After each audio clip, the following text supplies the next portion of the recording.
Welcome to the CCFR Radio Podcast, your source for news, updates, and stories from the CCFR.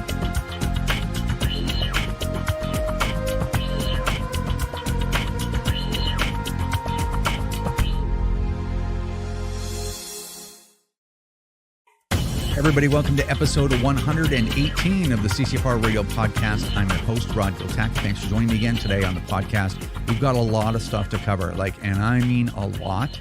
So I'm going to there's a lot of stuff I wanted to include in this podcast, but there's just no time for it. So we're going to try to plow through all of this information as fast as we can. As you know, there's a lot going on. But before we get started, I'd like to thank our sponsors, Vortex, the force of optics. So thanks to our friends over at Vortex Canada for continuing to support the podcast. We really appreciate that. You can check out all their great stuff at vortexcanada.net. That's vortexcanada.net. Also, our great friends over at the Saskatchewan Rivers Chapter of Safari Club International. They do a lot of great work over there, and that includes supporting the CCFR, and they've been really, really great to us. If you want to check out all the great work they do, you can find them at saskriversSCI.com. That's saskriversSCI.com. And our new sponsors, CTOMS. CTOMS Academy provides life-saving training in trauma care and human performance. It's perfect for outdoor enthusiasts, hunters, shooters, anyone wanting to be prepared for emergencies. You can check them out at ctomsinc.com. That's ctomsinc.com. And finally, our great friends over at North Pro Sports in Saskatoon, Saskatchewan. You can find firearms, ammunition, archery, cold weather gear, you name it, you'll find it there. Check them out at northprosports.com. That's northprosports.com. All right. So as I just mentioned, I'm going to just sweep aside a bunch of stuff I wanted to cover. It was valuable and it was interesting, but we'll do it another time. But there is a little bit of stuff I wanted to cover with you before I bring Tracy on. Okay. So now, as you well know, there was a horrific, an incredibly tragic multiple victim public shooting at an elementary school in Texas. These are the stuff of nightmares of normal thinking, feeling people. But anyway, it seems like it's viewed as an opportunity by the Liberal government because they're like, now's the time, let's roll this stuff out. And of course, we got Bill C-21 and we got some other regulations and a handgun ban and all this stuff. Okay. But when the shooting happened, we got some interview requests and I did a few interviews. I think I did about 4, maybe between Tracy and I, 4 or 5. But of course you have entire segments dedicated to anti-gun people. And they're like, oh, there's another side of this argument because these confiscated firearms are going to come from somewhere. Maybe we should give them a voice. And you get about 1.5 sentences, right? Sometimes 2 sentences, maybe at the most. If it's mainstream media in the format of like the National or CBC, kind of typically you don't get any time at all. You just get the 1.5 sentences. So anyway, I drove to International Shooting Supplies in Surrey, British Columbia. I had to go somewhere downtown anyway, so I stopped there. CBC met me there. We did about a 20-minute interview, and this was the clip I'm going to show you that they decided to play. And basically the question was, why does anybody need an AR-15? And it's like, well, wait a second. You're only going to give me 1 sentence or 2 sentences, and that's a 5-minute conversation, right? To really answer that to the point where people can, a regular non-gun owner could really understand it. So I'm like, well, wait a minute, let's back it up. Like, why are we even talking about AR-15s? Firearms in general are dangerous. So the AR-15 isn't really anything unique as far as lethality is concerned. So that's what they chose to put in there, right? And I thought after I saw it, it's a pretty innocuous clip, but I'm going to play it for you right now. Check this out. It's a versatile, easy to own rifle, and that's why it's so popular. Canadian firearms stores can no longer legally sell AR-15s, but gun rights activists here still defend them. Why would someone need an AR-15 at home? An AR-15 is no different than any other centerfire semi-automatic rifle available in the United States or in Canada. It's simply just another firearm. Americans buy them for self-defense or just recreation. They inflict more damage than a handgun and can include a feature to prevent jams so the shooter can keep shooting. Okay, so I don't think there's anything unreasonable or really offensive about that. And I just want to read you a little bit of fan mail that I got that same evening. So it's somebody here in Canada decided they had one look at that segment, at that sentence and a half, and made a few assumptions and decided to take the time to write me 7 paragraphs of an email. Now, here's a warning. You know that I basically never swear on the podcast. There's some bad language. So if you got kids in the room, you can plug their ears or listen to this later or whatever. But here it comes. You've had your warning. This is from Chris Wright, a very upstanding citizen here in Canada. He says, I gotta say, man, you're one disgusting piece of shit to be doing what you're doing. Just the smug attitude, the kind of, hey, go fuck yourself. I got mine. It's appalling. What your usual opponents may not realize, though, is that you do this to yourself. You want to be a scoundrel. You want to be a scumbag. You don't want to be an upstanding citizen. This is actually a quest for self-annihilation. Some part of you hopes that by putting more guns out there, maybe one of them will finally snuff out your small, puny, false, empty little life. And it goes on. Okay? And he's talking to me about my mother and my father and how they were do-nothings and, scoundrels themselves, scumbags themselves or whatever. And the reason why I would even read you that stuff, I get that stuff quite often, is to show you. It's funny because when the Spin Doctors for Protection from Guns first brought out their group, I reached out to them. Like other people on Twitter started jumping on them because they said just outrageous things. Hunting rifles are not as powerful as assault rifles, just all kinds of weird things, right? And they just clearly show that they didn't have any knowledge on the topic. And I actually reached out and I emailed them and I answered on Twitter. I said, hey, you guys don't really know what you're talking about when it comes to firearms. And that's a problem, right? Because people believe doctors. And the first response from one of the founders of the organization was, why are you attacking a woman of color, right? And then the other doctors chiming in like, oh, I'm wondering about that too. It's like, well, what? Because I'm a misogynist and a racist by pointing out you don't have any idea what you're talking about when it comes to firearms, So anyway, and that was the tone of that whole relationship the whole time. Like I actually literally emailed them saying, hey, you know what? I think we can find some common ground. Maybe we can both work together, bring our expertise together and make Canada safer and not victimize people that haven't done anything. That was just not an option, right? I did a whole video on it. So anyway, it's just interesting. And then what happens is, of course, we lodged that complaint against them, and so did other people as well. And of course, we're countering everything they say on social media, and then they put the most egregious stuff up. And it's like, yeah, well, once in a while we throw rocks back at them or whatever. And then as soon as they get a few hits back at them, then they claim that they're being harassed and targeted and we're inciting. And it's funny.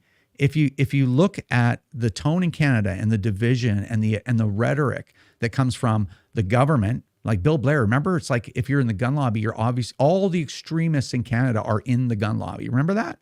And the gun lobby are misogynists, Islamophobes, homophobes, like all this stuff. Like the government is telling people that, and people by default are listening to the government, and they're going to believe them because the government says, hey, don't fall prey to misinformation and disinformation. In fact, hang on. I'm going to play a clip of Justin Trudeau talking about the gun freeze, meaning that you can't get registration certificates for new handguns anymore, right? So only has to do entirely with licensed gun owners. When asked about this is what he said. Check this out. What would your message be to firearms groups that are saying, this handgun ban continues to just target lawful gun owners, and it's similar criticism to other gun legislation saying it's not going to target people that are breaking the law anyways? I think people need to be careful about misinformation and disinformation in this. We've explicitly and specifically not targeted law-abiding firearms owners because those who currently own and operate handguns safely and store them safely are not at all targeted by this legislation. We're simply saying that we are freezing the market, and in the future it'll not be possible to buy, sell, transfer, or import handguns in Canada. Oh, yeah. Oh, yes, he did. So he looked these people straight in the eyes and, in fact, knew that this was being broadcast across the entire country. That was on CPAC. And then lied to them and then warned them that they shouldn't spread disinformation. In fact, this guy is bringing in legislation to determine himself what disinformation and misinformation is and to take legal actions against people that the government deems to be spreading disinformation.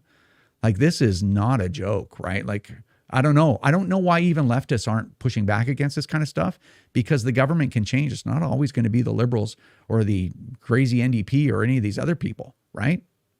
And we know that. And do they want other governments acting like this and targeting them? We all got to stick together as Canadians, whether we can agree or not about guns or firearm regulation or abortion or climate change or all these things. Like, we got to work this stuff out together, not be like, okay, well, I want the government to use force against this group of people. And, this party ain't ever going to end, right? And all these anti-gun groups and their trolls, they're all laughing. Like, they think this is funny, right? The government using force against people and labeling people misinformation and using the legislative process to victimize them when they're the ones telling the truth and the government is lying.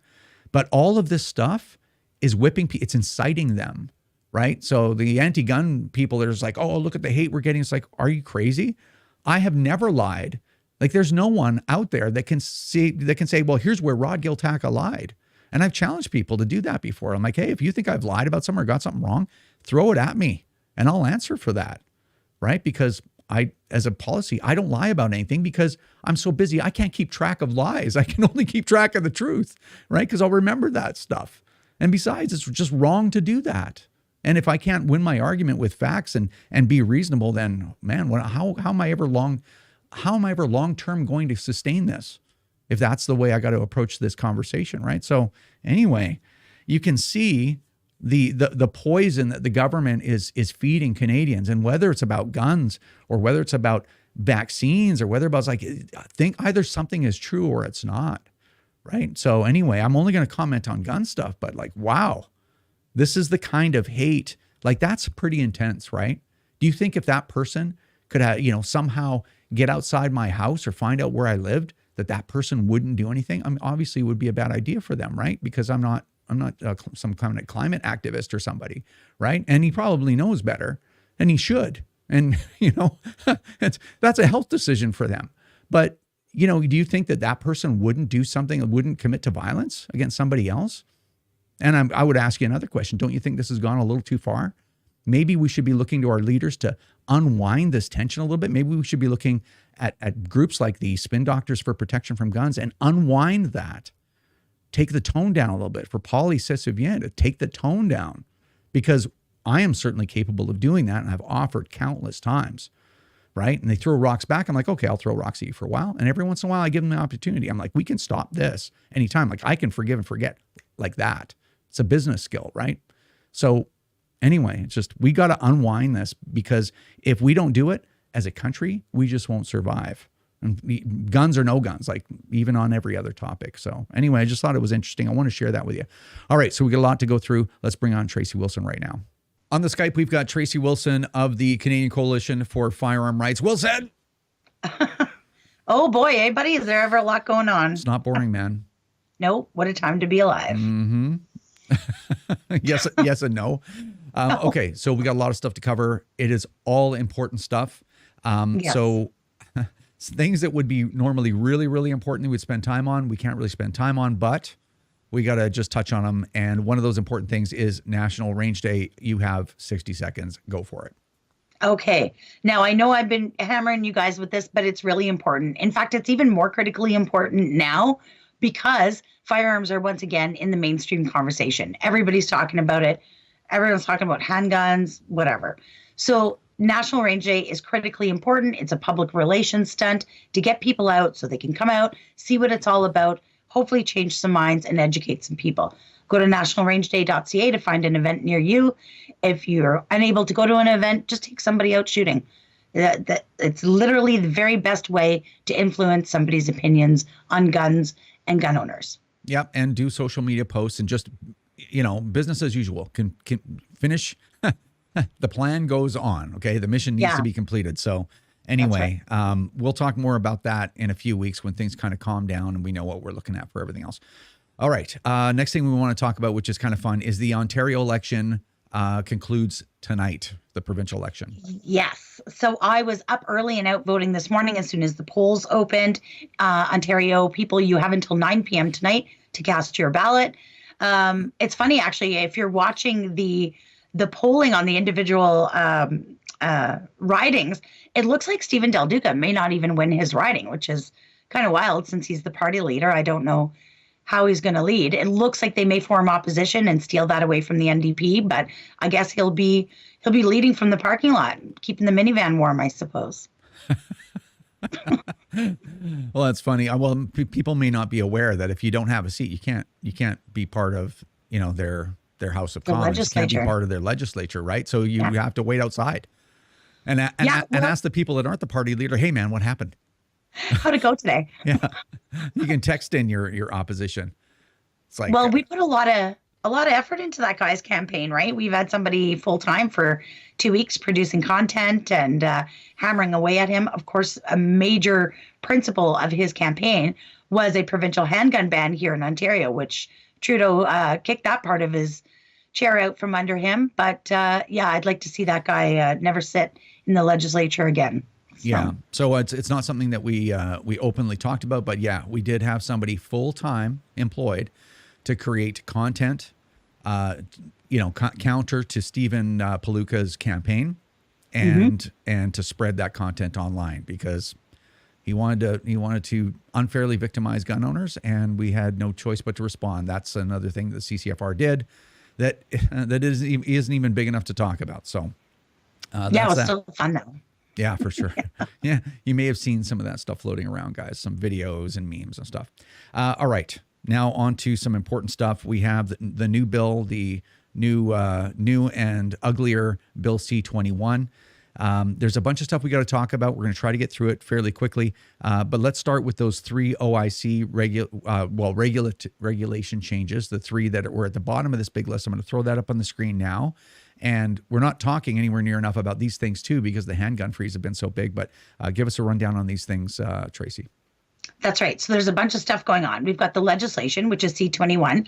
And then there's a number of different measures that will be implemented through regulation, which is OIC. And the government put together a chart to tell us, when things will be implemented. Oh, it's a call from Ottawa. All right. I just cut that out. Do you want to tell anybody who that was? No. Okay. No, not on the air, but no, that was an important phone call. I'm glad I took it. Yeah. Okay, sorry about that. No problem. Okay, so yeah, the 3 items. Yeah, so if you look at that chart, that implementation chart, and it tells you how things will be implemented, whether through the legislation, waiting for that bill to pass, or dropped by an OIC. And if you scroll right to the bottom of that chart, there's 3 items there that should get everybody awake, the hair standing up on the back of your neck. Number 1, there's some stuff there about the UN markings. So that, of course, has been put off again and again and again forever. And it looks like they're dragging it back up. It may affect retailers more than it affects individual gun owners, but we don't even know what it looks like because they haven't tabled it. There's also an OIC implementation of an ability to max long guns to 5 rounds, which, it seems kind of ambiguous, but when you think about it, they're not defining whether that means rimfire, centerfire, tube fed. Like, wait a minute. 5 rounds maximum on anything could be a big change for our community. So that could take a whole bunch of guns off the table. So we really got to take a deep dive into that. Of course, they're keeping all of this tight under their belt, so we can't get a look at what they're about to do. But we have red flagged the opposition about this, and they are working on it. And then the third item, which made my eyes pop out of my head, was, strengthening secure storage regulations and by way of OIC. Now, when I saw that, I went, what?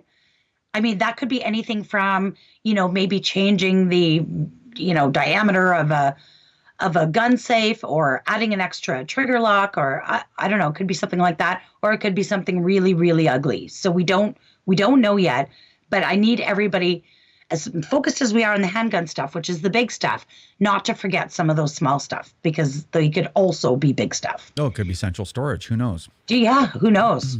All right. Now, if you, the table that I just put up there, you can go to the story on ccfr.ca or firearmrights.ca called Newer, Uglier Bill C-21. That's a story that Tracy put together. That's also got, if you didn't see our actual formal position on Bill C-21, again, it was very cursory. It's very, very brief. That's in there too.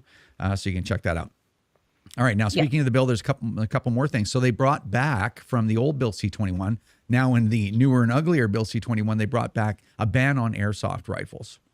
I was surprised. They, that was such a tough battle for them last time. I kind of thought they might drop it off. And I know looking through some of the airsoft groups on Facebook, I think they thought the same because they seemed to be shocked to see it back there. Of course, the Liberals' excuse for this, for banning airsoft, is they are saying that law enforcement can't distinguish between an airsoft or paintball gun and a real gun if somebody was committing a crime with one, which is a crime. But in any event, it's kind of a weird thing because it wouldn't put law enforcement at any increased risk. It would put the perpetrator at an increased risk.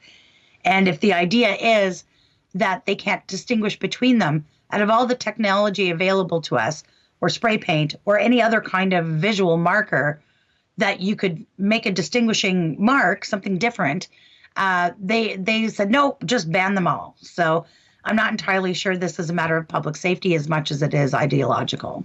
Yeah, it's probably social engineering. They don't want people playing war games or getting outside or getting healthy. The video games are completely fine, all the killing and the rewarded killing, but you're not moving around. You're not getting fit. Yeah. You're just sitting in your house in your computer, not leaving, not burning fossil fuel. I don't know, whatever their issue is. But one other thing is even if they're thinking, well, you know what, innocent people that maybe, an airsofter's walking down the street with his rifle to his friend's house because they're going to run around and do whatever. And then they have an encounter with police that could result in something bad, which is absolutely a real concern. That can be done with the national education campaign in concert with industry. And if you look at we found out $5 million was that national campaign on their gun strategy, which is basically taxpayer funded election advertising, like nothing more. Propaganda. If you look at what they were talking about, it's just like full on, like, look what we did. It had no other value to the public, not education, not nothing. But if they took that money and they did like, hey, do you own an airsoft, and have a guy, it's like, you could have a negative interaction with police because they can't tell the difference or whatever. They could have done, there's so many things they could have done for almost no money. And the last thing in the world that governments should be doing or are supposed to do in the idea of a free and equitable society, like in a democracy, is use government force to ban and confiscate property. That's the last measure. That's when you've tried everything else and everything else has not worked. And so this government totally with the Liberals, and it's funny because everybody's like, all offended is like, Trudeau's a dictator. And it's like, well, you could just vote him out. It's like, well, that's true. But look at the behavior. It is dictatorial, whether it's abusing laws, trying to skirt around regulations, banning things as a first measure and confiscating. Like, this is crazy stuff. So it is crazy stuff. Anyway, so the airsoft ban is still in, and they want to go to war with even just airsofters, for God's sakes. But twice. Whatever. Mm-hmm. Yeah, twice. Okay, the handgun freeze. This is probably the biggest, most high-profile part of this. What do we know about that right now? Well, that's sort of hanging in the balance. So, of course, it was announced at the press conference. Mendocino said, we can't wait until the legislation passes to do this. However, Trudeau sort of had the opposite messaging. But we do know that they will be implementing that by way of regulation, which is OIC. Of course, that can come at any time. There is some procedural stuff they've got to follow. They're trying to circumvent it. There's just a bunch of stuff going on. But the bottom line is, you don't really need to understand all of that if you understand the fact that it could happen basically at any time. So we are on borrowed time. You do not, more than likely, have until fall. I hope you do, but I don't think you do. I think we've got to walk a really fine line here between, ensuring retailers aren't stuck with a whole bunch of inventory that they're not going to be able to sell at the end of this, and people engaging in transactions that may not go all the way through. Now, the CSAAA, which is our counterparts at the gun shop lobby, West Winkle, they had a meeting with public safety this morning, and they asked specifically if there are transfers that were initiated before the OIC gets dropped on us, will those continue to go through, or is all that stuff stuck in limbo? They said if it was already initiated, it will go through. Now, what exactly do they consider initiated, whether it's sent to the CFO, entered by the CFO? We're not entirely sure. So just exercise some caution. But yeah, I think everybody's been doing a bang up job the last couple days, helping retailers out to make sure they're not stuck with inventory. But yeah, it's pretty dicey. And if you trust what the Liberals say, because the Liberals will, of course they will. They'll tell public safety something, knowing full well public safety will tell everybody else that, and then change their minds.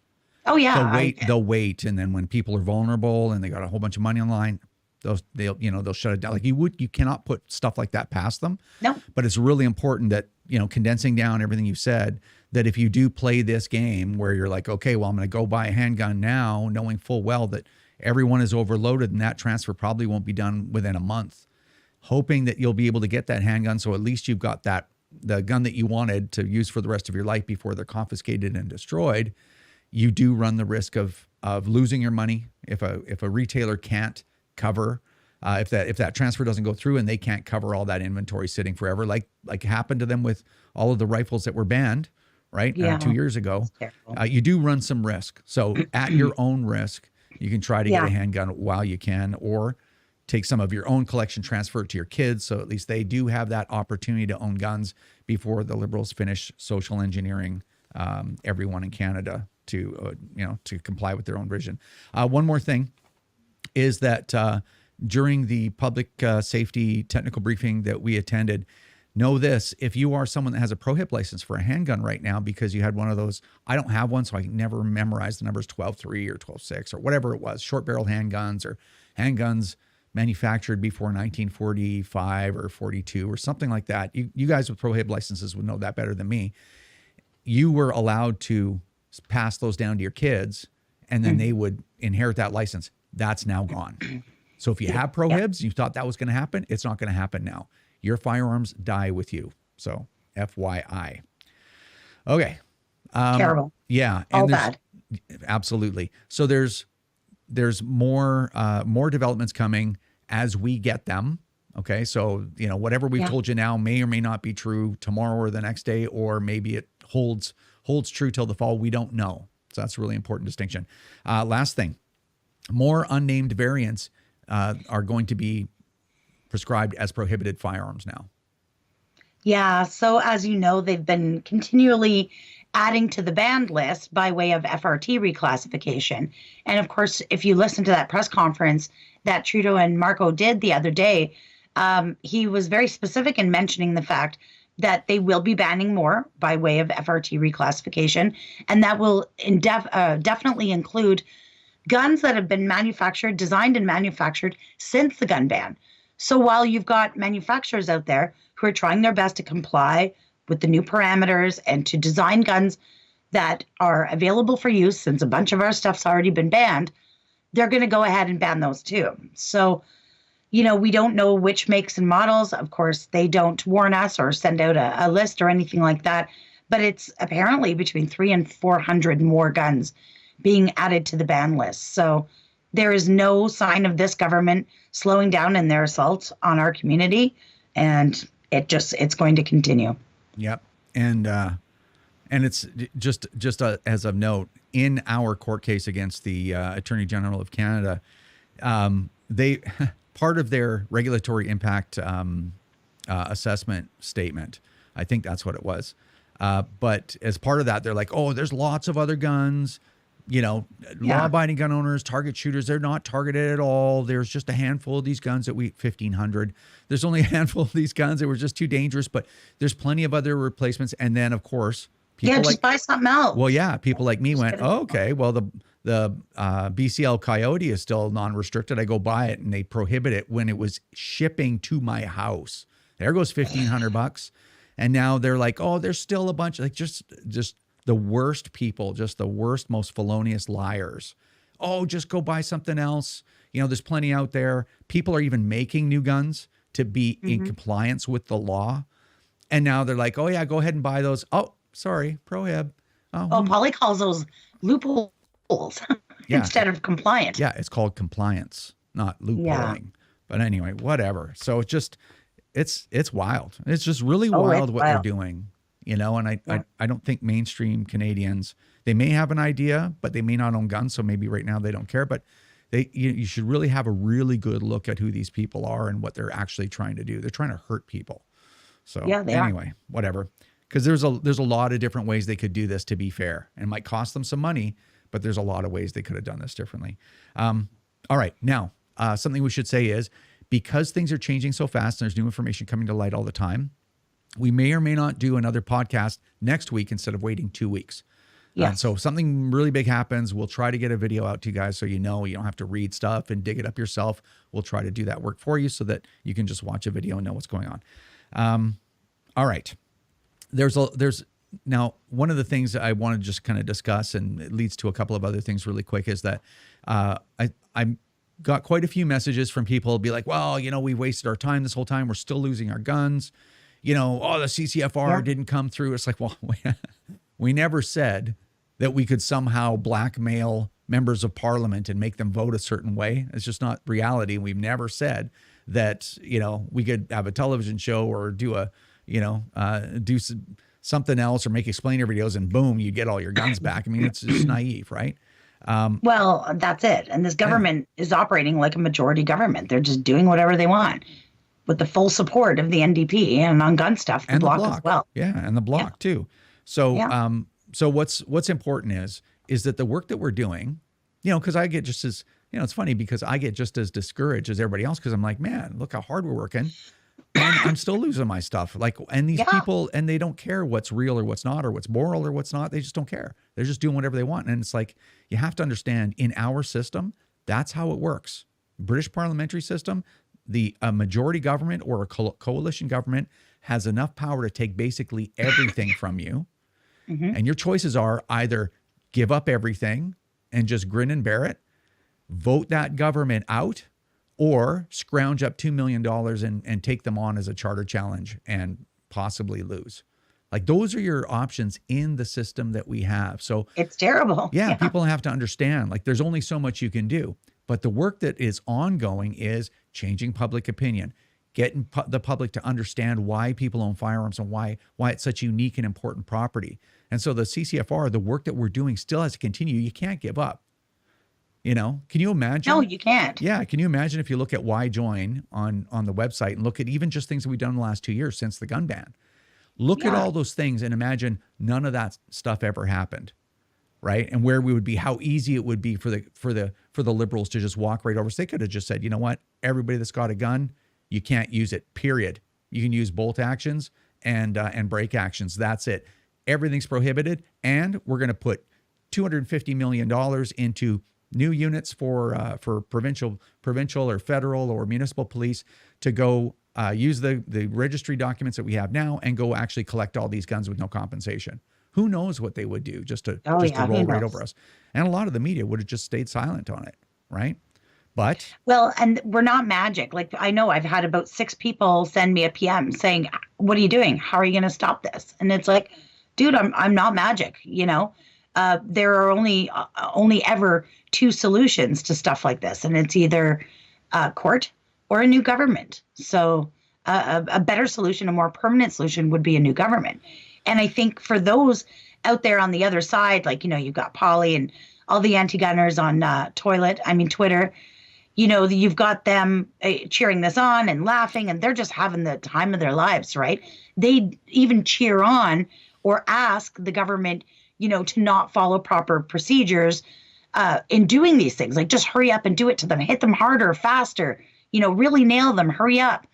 And the thing is, be careful about cheerleading that on, because if you make it okay for your side to do it, your side won't always be in power. At some point, there will be a shift in government. And just as you cheered that on against your opponents, expect it back at you. That's how it's got to work, right? So don't start crying when the Conservatives have a majority government, which is probably coming. And then all of a sudden they're like, oh no, we're going to circumvent the OIC process. And rather than to take, whatever the month-long thing and put it in the Gazette and get commentary and all the rest of it, nope, we're just going to push it through. It's short-sighted, narcissistic people that cheer on other people getting hurt or other people's rights or other people's lives or identities. And when they cheer that stuff on, it's just because they're I don't know, too sharp of a point on it, but it's just like, yeah, they're very flawed people, and they don't have the foresight or the moral standing, the moral foundation in their minds to go, wait a minute. If I think it's okay for the government to use violence, basically, it's use force against all these people that I don't identify with, I guess I might have my turn. There might be a government that doesn't like me and can do things to me. So, I mean, it's really, I mean, that's division at its finest, right? Yeah, we should all absolutely. be going like, hold on, there's a right way to do things and a wrong way to do things. And even though I disagree with you on these gun issues, we got to do things the right way, because this can turn around. The thing that we hate about the system right now can be something that they're like, oh man, I never thought this system would turn on me. And that could happen in like a few years from now. So I imagine it will. Yeah. Yeah. Okay. So anyway, we kind of beat that to death, but it's really important. So when it comes to court challenges, of course, I mean, we've sued journalists, even just for bad mouthing gun owners, right? So we are very active in the litigation aspect of firearm advocacy. And of course, our public relations work needs to continue.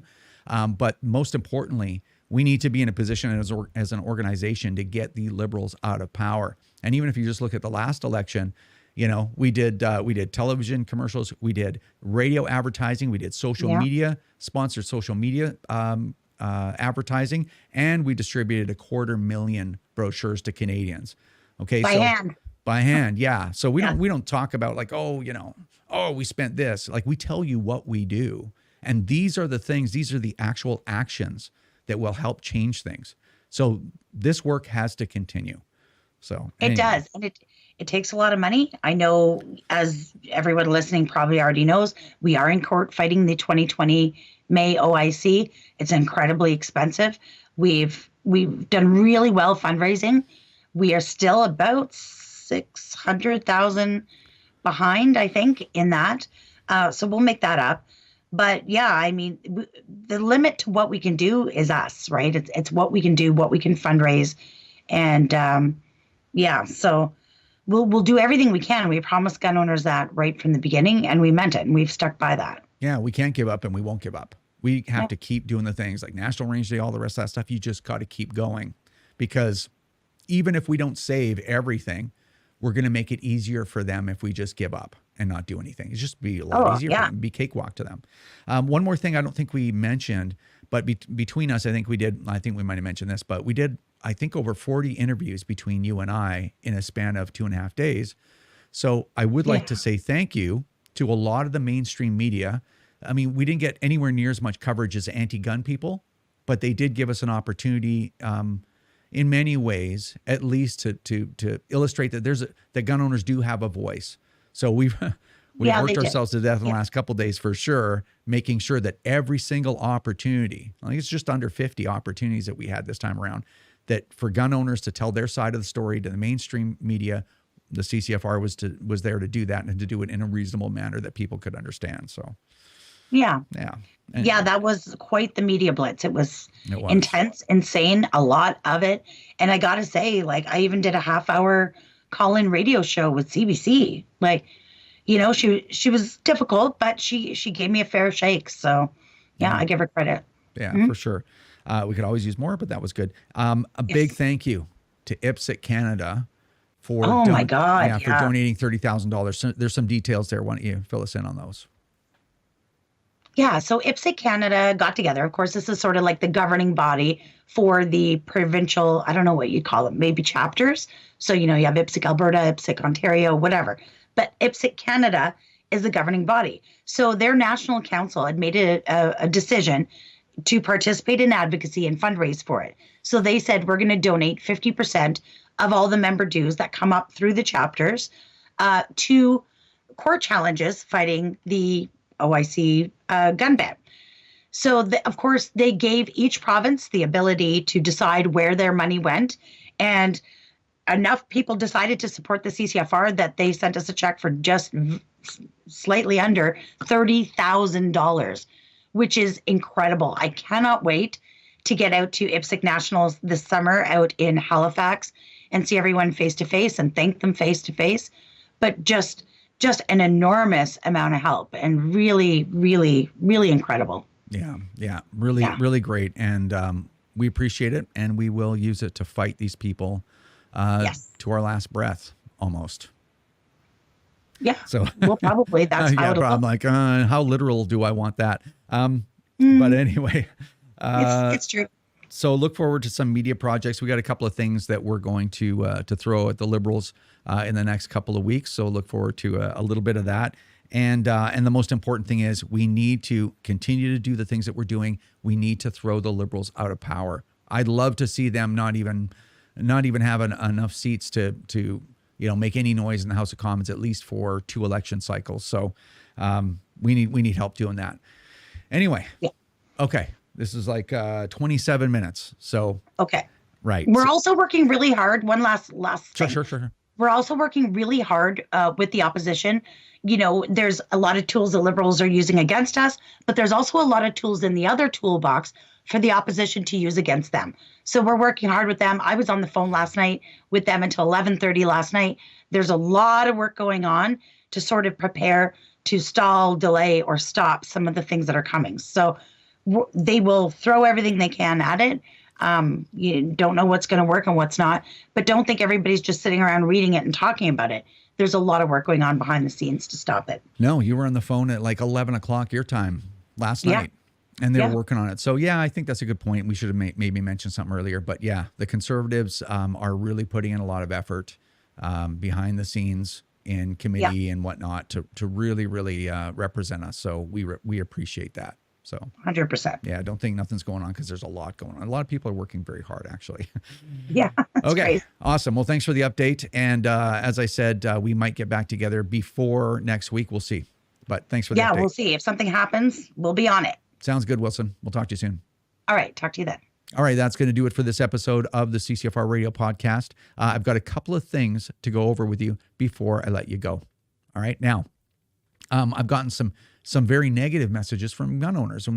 And in my mind, it's like I've gotten a lot of negative messages. Well, like in real life, what that means to me is like 5, maybe 7, right? But when you get negative messages, I think, which is true for most people, when you get negative feedback, you're like, oh, what am I missing, right? And I think it's because psychologically there's survival value in that. It's like, well, I want to survive, or I want to thrive, or I want to improve, or whatever. What shouldn't I be doing? This message is critical to me. I think that's why we focus more on negative input than we do positive, right? So anyway, all that to say, I've gotten lots of 7 or 8 or maybe 10 at the most messages from gun owners that are just discouraged and like, oh, why even bother trying? The CCFR weren't able to stop this, and it's like, well, wait a minute. When you're losing a fight, and of course we're losing, there's a majority government. In our system, the government, a majority or coalition government, has almost complete power over the population. And I'll get back to my original point. So just allow me to digress for a second. I think what people don't realize is in our system, the government can basically do almost virtually anything it wants to. Like even to get an injunction, right? Because the CCFR tried a couple of times. And I get a lot of feedback from our legal team. Even to get an injunction on something is near impossible, depending on what it is, right? In our system, that coalition or majority government can really almost do anything that it wants to its citizens. So why is this new to people? And I think I've mentioned this before. This seems new to a lot of us because governments would never behave in this manner before, right? You never saw even the most unliked government, really wouldn't do these kinds of things very often because they're like, people won't put up with it. They'll kick us out of power.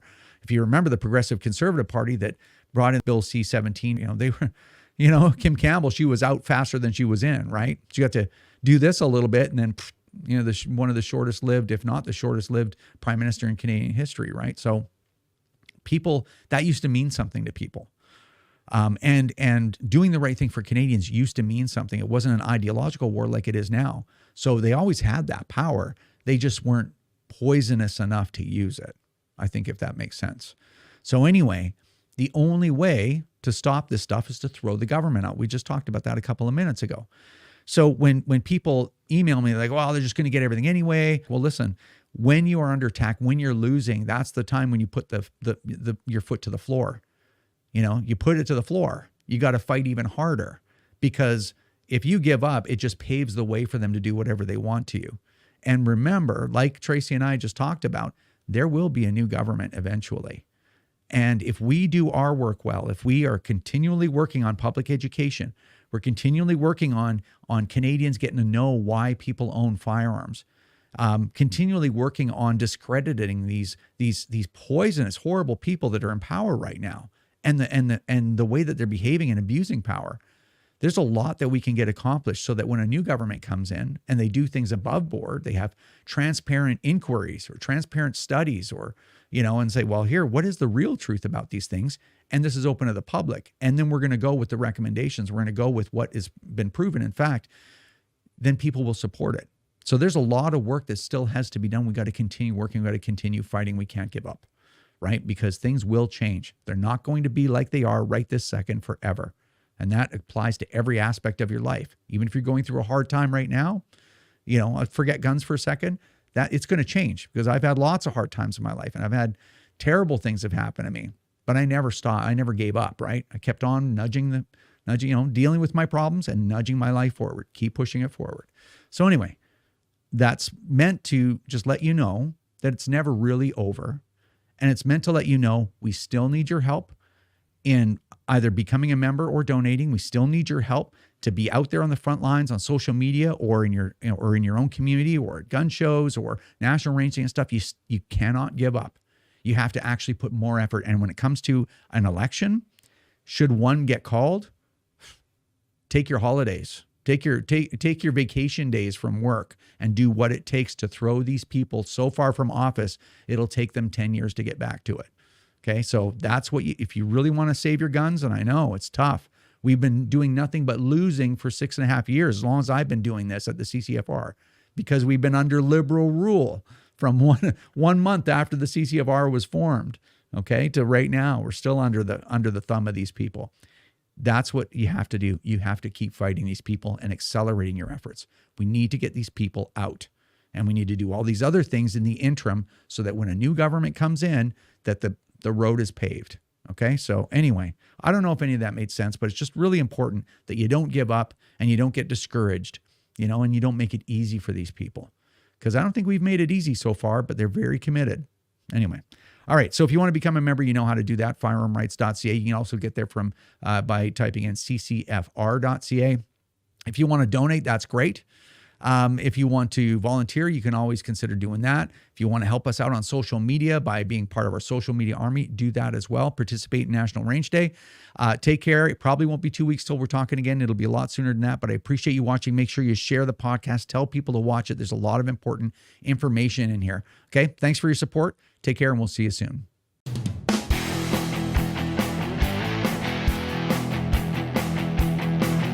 This is another episode of the CCFR Radio Podcast. Remember, if you don't stand up for your own ability to own and use firearms, who will? Join the CCFR or donate right now at www.firearmrights.ca.